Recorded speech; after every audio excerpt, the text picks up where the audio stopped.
here again for another video. Again, this is day 3 of doing online classes. Again, I'm still wearing the same shirt because I'm recording all these videos at once. If you have me in another class, like for example, if you got me in psychology, in sociology, I probably have a different shirt on for those videos because I recorded all those videos on a different day too. Don't think it's weird. Again, I'm just wearing the same shirt because I'm recording these all at once. That way I have the entire unit done and I can move on. So today we're moving on to 7.2. Again, I'm not putting any review questions in here for this whole first unit. Make it a little bit easier on you guys. So all you really have to focus on is getting your vocab done, getting the notes in, or like at least going through and looking at the slides or watching these lecture videos, and then doing your success criteria at the end. Again, this shouldn't be taking you guys over 30 minutes. Even if you're watching the videos, it shouldn't be taking you over 30 minutes.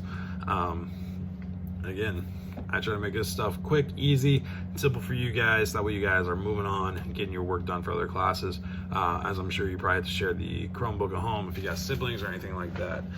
So again, just make sure you're getting your work done every day. Try to make it quick, try to make it easy. That way we can keep rolling here. But anyway, getting in today, we're on to 7.2, taxing and spending bills. So again, yesterday we talked about more the idea of how bills were made. The different types of powers Congress had 2 days ago. So again, kind of getting more into the taxing and spending of those things and moving on from there. So we're on 7.2 today. So our success criteria for today, there's only 5, so a little bit less. So it's probably gonna be even shorter than what it usually is. But number 1, explain the importance of taxes. Shouldn't be anything too crazy. You guys should already know the importance of taxes because we talk about taxes all the time. 2, explain closed rule. Shouldn't be anything too nuts. 3, explain the importance of an authorization bill. 4, explain the importance of an appropriation bill. And then finally 5, identify how much the federal government money has already committed to certain issues. Okay, let's go. So, quick intro. The government could not operate without money to carry out its many programs and services. For example, welfare, we think of Social Security. If we didn't have money, you wouldn't be able to fund all of that. So that's why we have taxes. So if someone asks you, taxation is theft, then say, do you not want a retirement? Do you not like Social Security? Things like that. Because without it, we wouldn't have those things. Also, we wouldn't have laws in a lot of different ways because we wouldn't be able to enforce them. Or we may not have a military to keep us safe in our own country. So just putting that out there. Just think about that for a little bit. So making decisions about taxes. So the national government gets most of its money, spending money from taxes. Again, taxes are money that people and business pay to support the government. So for example, there's a sales tax. There's a, you got taxes on your income. So you got income tax. We also have income tax for the state, because our state government also needs money as well. But businesses also pay tax. Excuse me. So taxes are everywhere. I mean, pretty much everything we do is being taxed. Like again, there's sales tax. You would go buy a car, there's tax on that. You would get a title, there's tax on that. Like there's a lot of money being tossed around there. Next thing, making decisions about taxes. So for many years, the committee's tax bills were debated on the House floor and under closed rule. So closed rule is the rule stop members from offering any amendment to a bill from the floor. So for example, they couldn't say, hey, we want to do this, and then they couldn't be on the floor and say, well, we want to change this right here, right now.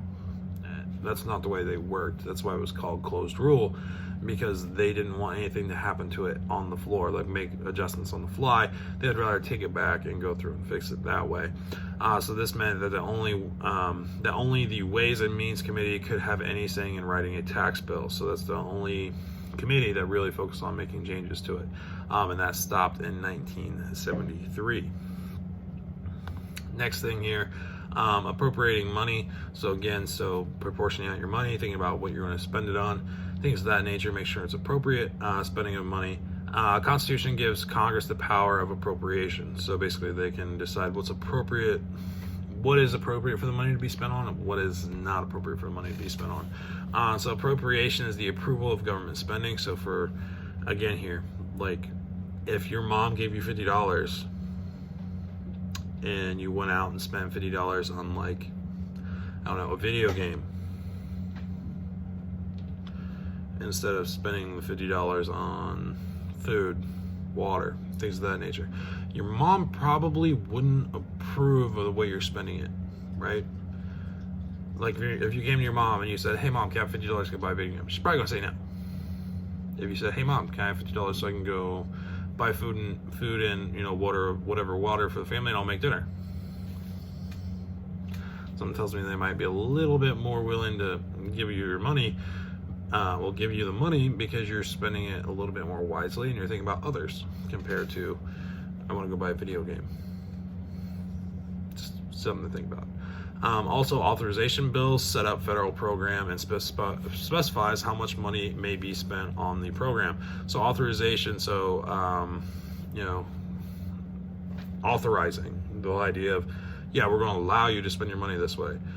So it specifies how much money is being allowed to spend and what it's being spent on. So again, that would be like the idea of like mom saying, you can only spend your money this way. Appropriating money, again here, appropriation bills provide the money needed to carry out programs, so used by HUD to create the large multi-billion-dollar budget. So when we talk about appropriation and things of that nature, appropriation bills provide the money needed to carry out programs. So it's appropriate to give them money so they can continue to make sure those programs operate, number one, but also because if they didn't have the money, they would just fall. Like they wouldn't be able to go on. So, you know, it's appropriate to give them money because if they didn't, it would just stop happening. Pretty simple there. And then when we talk about the amount of money that's already actually like set up for the year, about 70% of federal spending by the government is already committed. Like the amount of money they spend is ungodly. You know, 70% of it's already been saying, hey, it's going to be spent this way and it's going to be spent that way, like pretty much every year. The other 30% is the kind of more of how are they going to spend it, is where we kind of get into questioning it, things of that nature. So usually spent on entitlement programs that continue from one year to the next, very similar to the ideas like Social Security. You know, Social Security is here and isn't really going anywhere. So Social Security will continually be funded because it's a year-to-year program. Like it's constantly been here and it's been here for a really long time. That it's going to continue to get that government spending, and it's already been, you know, appropriated and authorized by the government to be spent, if that makes any sort of sense to you. So that's it. That's all we got for today. Again, I said this one was going to be really, really, really short. At this moment, this video is going on about 8.5 minutes. Again, nothing too crazy, nothing too long. Hopefully you guys are having a great, Wednesday? Yeah, hopefully you're having a great Wednesday. And then I'll see you guys tomorrow for Thursday when we get on to 7.3, focusing on influencing Congress. So what you guys can actually do to influence Congress to maybe get some of your own bills passed. And that's it. See you guys tomorrow.